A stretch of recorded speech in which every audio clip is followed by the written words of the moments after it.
Welcome to this magical Friday. I'm so glad you can join me. Today we're going to be reading a magical story called Not Quite Narwhal, and it's written by Jessie Sima. Kelp was born deep in the ocean.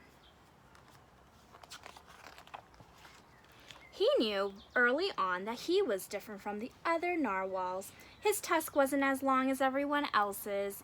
He had different tastes in food, and he wasn't a very good swimmer. But his friends didn't seem to mind, so Kelp decided he wouldn't either. That is, until he was swept away by a strong current. I wish I were a better swimmer. Kelp found himself at the surface closer to land than he'd ever been before. High up on a cliff, he spotted a mysterious, sparkling creature. It looked so familiar.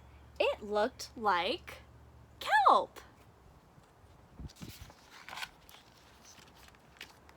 Kelp swam toward land as fast as he could, which wasn't very fast at all, hoping that he could catch up with the creature that looked just like him. When he finally reached the shore, Kelp felt a little bit anxious. He had never left the ocean. He was nervous about walking for the first time, but the land creatures made it look so easy.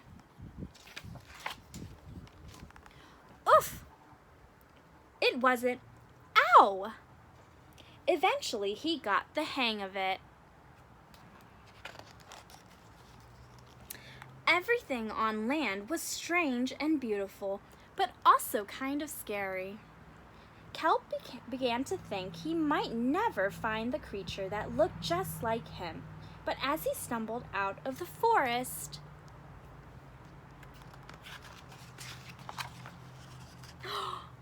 land narwhals!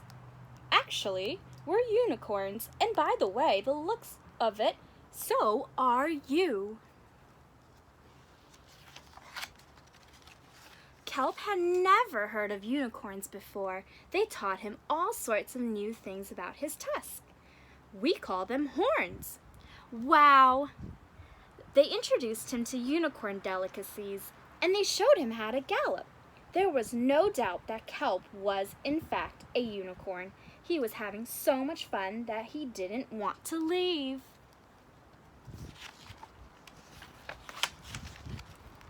But then he remembered all of his friends under the sea. Kelp missed them terribly, so he said goodbye to the unicorns and returned to the ocean. Come back soon! Kelp swam toward home as fast as he could, which wasn't very fast at all, hoping that the narwhals would still like him now that he was a unicorn. When he finally arrived, Kelp had butterflies in his stomach.